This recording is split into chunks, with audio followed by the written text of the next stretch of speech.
నమస్తే. రాష్ట్ర ప్రభుత్వం చాలా ప్రతిష్టాత్మకంగా తీసుకున్న ఏదైతే బీసీ కులగణన సర్వేకి సంబంధించిన రిపోర్ట్స్ ఏవైతే ఉందో నివేదికల మీద అవన్నీ రాష్ట్ర ప్రభుత్వం కూడా ఇవ్వడానికి కూడా నిన్న పొన్నం ప్రభాకర్ గారు కూడా ఇవన్నీ కూడా చూపించడం జరిగింది. సో ఈ నేపథ్యంలో ఈ రిపోర్ట్స్ సంబంధించి బయటకు వచ్చినప్పటి నుంచి కూడా కంప్లీట్ గా ఇందులో ఫ్రాడ్ ఉంది, చాలా వరకు తప్పుల తడకగా మారింది అని చెప్పి చెప్తున్న పరిస్థితి. సో దీనికి సంబంధించి బీసీ నాయకులు కాదు, social justice party president and BC నాయకులు మనతో పాటు కూడా మాట్లాడే ప్రయత్నం చేద్దాం. సార్ నమస్తే సార్. సో చెప్పండి సార్, నిన్న బీసీ కులగణన సర్వేకి సంబంధించిన రిపోర్ట్లు కూడా నివేదిక కూడా ప్రభుత్వానికి అందే చెప్పడం జరిగింది. సో ఎట్లా సార్ దీనేమో కంప్లీట్ గా తప్పుల తడకగా ఉంది అని చెప్పేసి ప్రధానంగా వినిపిస్తున్న వారు. సో మీరేమనుకుంటారు సార్ సర్వే రిపోర్ట్స్?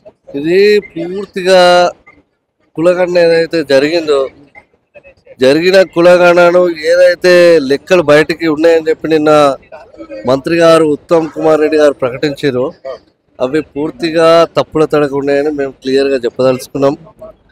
రెండో అంశం ఏంటంటే ఈ కులగణన మొదలైనప్పటి నుంచే కుట్రలు మొదలైనవి. కులగణన వాళ్ళు చేయడం వాళ్ళ ఇష్టపూర్వకంగా చేయలే. ఎన్నో బీసీ సంఘాలు, బీసీ ఉద్యమ నేతలు ఎంతో పోరాటం చేస్తే సరే అధిష్టానం మొట్టికాయలు వేస్తే రాష్ట్ర ప్రభుత్వం కులగణన చేపట్టింది. కులగణన చేపట్టింది రాజకీయ ప్రయోజన కోణంలో చేపట్టింది తప్ప నిజంగా ఇక్కడ ఒరిజినల్గా బీసీలకు న్యాయం చేయాలి, బీసీలకు లెక్కలు చేయాలి, సామాజికంగా ఆర్థికంగా వాళ్ళ ఎదుగుదలకు ఇప్పుడు తీసుకోబోయే లెక్కలు కొంత దోహదపడుతున్నాయి అనేది వాళ్ళకు లేదు. మేము ఎంతసేపు 70 ఏళ్ళ నుంచి బీసీలను మోసం చేస్తున్నాం. అట్లనే మళ్ళీ కులగణన పేరు మీద ఒక మోసం చేద్దాం, వాళ్ళు అడుగుతారు కదా, అడిగిన లెక్కలు మనం చేద్దామని చెప్పి బయటికి లోపల ఒకటి చేసి బయటకు కూడా చేస్తారు, బమ్మిని చేస్తారు తప్ప వాళ్ళకు నిజంగా బీసీలకు ఒరిజినల్గా లెక్కలు చేయాలని లేదు. సరే అధిష్టానం ఆదేశం మేరకు కాంగ్రెస్ పార్టీ జాతీయ స్థాయిలో ఒక పారామీటర్గా తీసుకున్నది కాబట్టి, ఒక ఇంపార్టెంట్ ప్రాముఖ్యత అంశంగా తీసుకున్నది కాబట్టి వాళ్ళు రాజకీయ ప్రయోజనం కోసం కులగణన చేసారు. ఓకే, కులగణన 2 అంశాలు జరుగుతున్న క్రమంలోనే బయటకు వచ్చినాయి. ఒక అంశం ఏంటంటే పట్టణ ప్రాంతాలలో, నగరాల్లో సంపన్న కుటుంబాలు వాళ్ళ లెక్కలు, వాళ్ళ వివరాలు వెల్లడించడం లేదు అని వచ్చింది. అది క్లియర్ కట్గా బయటకు ఆఫీసర్లు కూడా చెప్పడం జరిగింది. గ్రామీణ ప్రాంతాల్లో మామూలుగా అన్ని కులాల వాళ్ళు అన్ని లెక్కలు చెప్తున్నారు అనేది వచ్చింది. గ్రామాలలో బీసీల జనాభా 80% ఉంటుంది, పట్టణాల్లో బీసీల జనాభా తక్కువ ఉంటుంది. జనాభా ఎక్కువ ఉన్న దగ్గర సర్వే జరిగి అక్కడ పూర్తిగా సహకరించిన బీసీల జనాభా ఏమో తగ్గింది. పూర్తిగా 100% అంటే 80% ఎబో ఉన్న అర్బన్ కానీ, సిటీ కానీ, మెట్రో సిటీ హైదరాబాద్లో కానీ, గేటెడ్ కమ్యూనిటీస్లో కానీ, అపార్ట్మెంట్స్లో కానీ ఎవరు ఉంటారండి? సంపన్నులు ఉంటారు. వాళ్ళు లెక్కలే చేయలేదు, వాళ్ళ జనాభా ఎట్లా పెరుగుతుంది? ఇది సైంటిఫిక్ చిన్న లాజిక్. ఇది పెద్ద టేబుల్స్ డాటా అవసరం లేదు. చిన్న లాజికల్గా అధికారులే స్వయంగా చెప్తారు. హైదరాబాద్లో 50% దాటలేదు అన్నారు. మరి 50% దాటినప్పుడు ఆ ఓసీల జనాభా ఎట్లా పెరుగుతుంది? హైదరాబాద్లో ఎక్కువ ఉన్నారు అంటే కొంతమంది 50% దాటలేదు, మళ్ళీ ప్రభుత్వమే కొంతమంది 96% జరిగింది, కొంచెం వరకే జరగలేదు. చెప్పండి, ఆ లెక్కలంతా బ్లఫ్.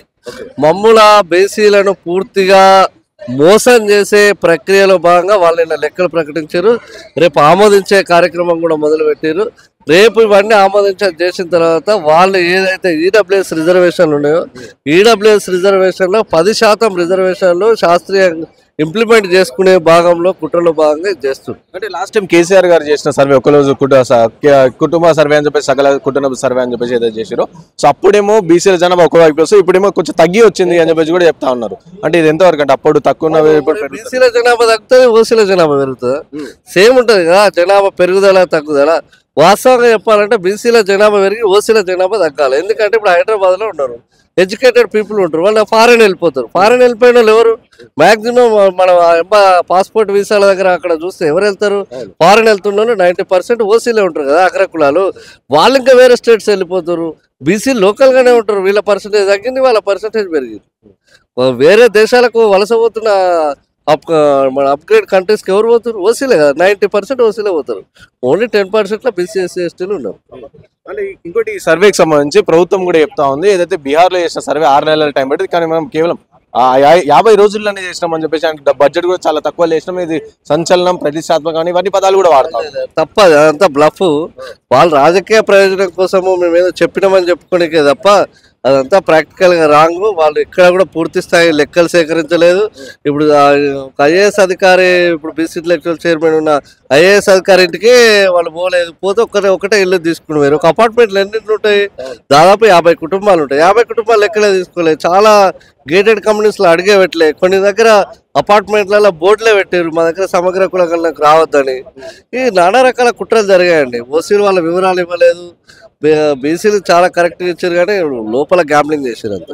అంటే ఇది కేవలం ఈడబ్ల్యూఎస్ కోటను పెంచుకోవడానికి, మన బీసీల జనాభా తగ్గించడానికి. మళ్ళీ కాంగ్రెస్ ప్రభుత్వం చెప్పింది కదా, ఎలాగైనా సరే లోకల్ బాడీ ఎన్నికల్లో కామారెడ్డి డిక్లరేషన్ లో భాగంగా 45% పెంచుతాం, అంతకన్నా పైన కూడా పెంచుతామని చెప్పేసి రాహుల్ గాంధీ గారు. అది రాజకీయ ప్రకటన.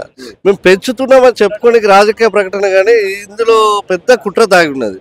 వాళ్ళు బీసీల లెక్కలు తగ్గించి ఓసీలో పర్ఫెక్ట్ చేసుకుని, ఇదంతా సుప్రీంకోర్టు లిటిగేషన్స్ ఉన్నాయి 42% అంశంలో.